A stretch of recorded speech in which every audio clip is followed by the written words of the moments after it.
In previous videos, I've dealt with signaling and with signaling theory. I would like to extend this a bit by discussing three pathological forms of signaling. Signaling that aligns very closely with mental illness, mental health disorders, and mental health issues. My name is Sam Vaknin. I'm the author of Malignant Self-Love, Narcissism Revisited, a professor of psychology, and your main signaling officer. So there are many, and I can say another many types of signaling, and today we're going to focus on three of them.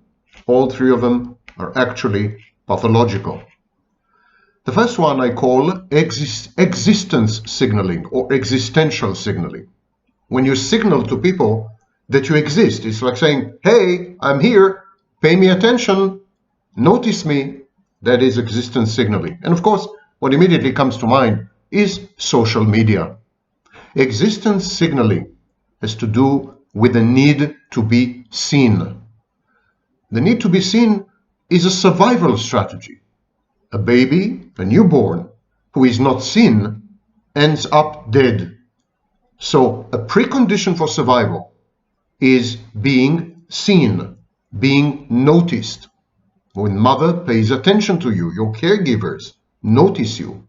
So from the very get-go, from the first few days of life, newborns, babies, infants, toddlers, adolescents, and finally adults, we constantly signal to the world, here we are, pay attention to us, we have needs, we want you to help us, we want you to interact with us, we want to be noticed.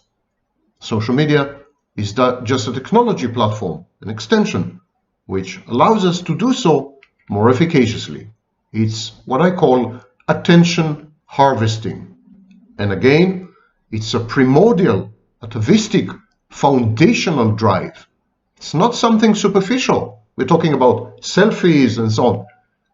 The selfies are not a superficial phenomenon as far as I'm concerned. They are strong indications that people are feeling that they are being unseen, that they are invisible, that no one is paying attention to them. With the world population fast approaching 8.3 billion people, it's very difficult to stand out, it's very difficult to garner attention, and it's very difficult to secure your psychological needs by interacting with other people. We are gradually atomized, there's no intimacy, relationships have crumbled, institutions are gone. We spend time in a self-sufficient universe powered by technologies which encourage self-containment and discourage intimacy and interpersonal relationships. So existence signaling is a cry for help in such a world. The second type of signaling is virtue signaling. Virtue signaling is very famous, everyone talks about it. Social activists, victimhood movements, and so on, woke movements, the far right, the far left, everyone is virtue signaling. Virtue signaling simply means that you are signaling your virtue, the fact that you are virtuous. You're signaling your self-righteousness. It's a bit sanctimonious. And virtue signaling has multiple goals.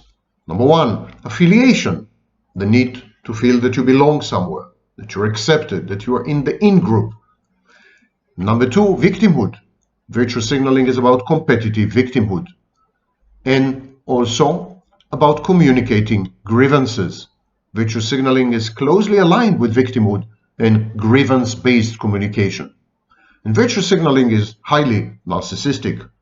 It's a form of self-aggrandizement and placing yourself at the center of attention. Think Greta Thunberg. The final form is invulnerability signaling. Invulnerability signaling is very common among young people. They signal to each other, you can't hurt me. I don't need love. I'm not looking for intimacy. You mean nothing to me. There are no emotions involved. I didn't catch emotions. Invulnerability signaling has to do with superiority, imperviousness, immunity, impunity, and resilience, overcoming. And so when you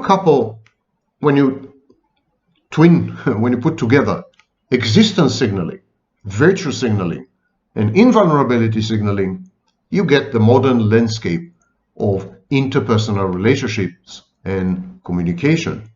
And inevitably, because all three are self-centered, narcissistic, grandiose, this leads to breakdowns in the capacity to maintain and to embark upon relationships. It tears apart not only the social fabric, but the interpersonal fabric, families, couples, relationships with children, and so on.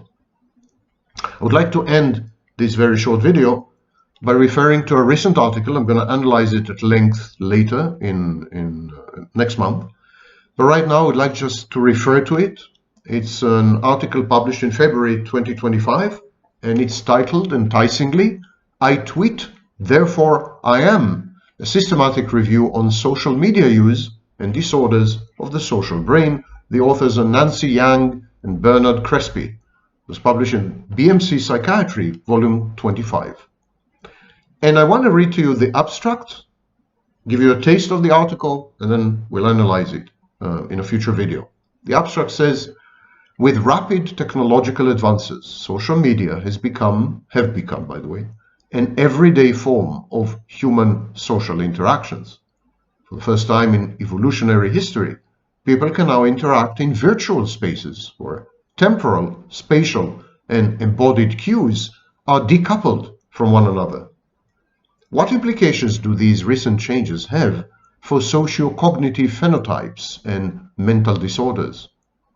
We have conducted, say the authors, a systematic review on the relationships between social media use and mental disorders involving the social brain.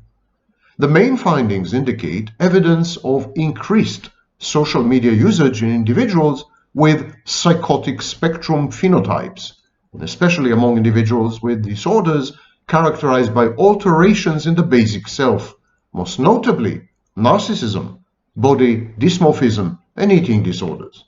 These findings can be understood in the context of a new conceptual model referred to here as delusion amplification by social media, whereby this suite of disorders and symptoms centrally involve forms of mentalistic delusions linked with altered perception and perpetuation of distorted manifestations of the self that are enabled and exacerbated by social media.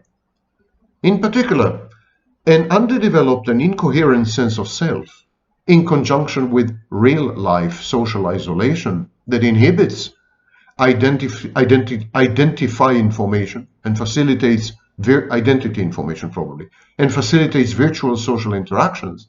Let me read this again. The article has a few typos and worse.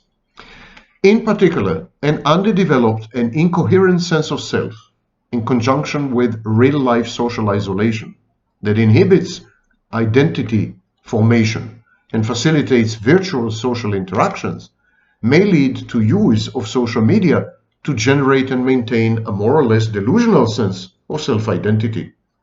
The delusions involved may be mental, as in narcissism and erotomania, or somatic, as in body dysmorphic disorder and eating disorders, encompassing either the entire body or specific body parts. In each case, the virtual nature of social media facilitates the delusionality, because the self is defined and bolstered in this highly mentalistic environment, where real-life exposure of the delusion can be largely avoided. Current evidence also suggests that increased social media usage, via its disembodied and isolative nature, may be associated with psychotic spectrum phenotypes, especially delusionality, by the decoupling of inter- and intra-corporeal cues integral to shared reality testing, leading to the blurring of self-other boundaries. As you see, there is very close affinity between this article and what I've been saying for well over 20 years. Problems with reality testing, problems with formation of the self and formation of identity, and so on. And this is why I'm going to analyze this article later in a later video. Thank you for listening.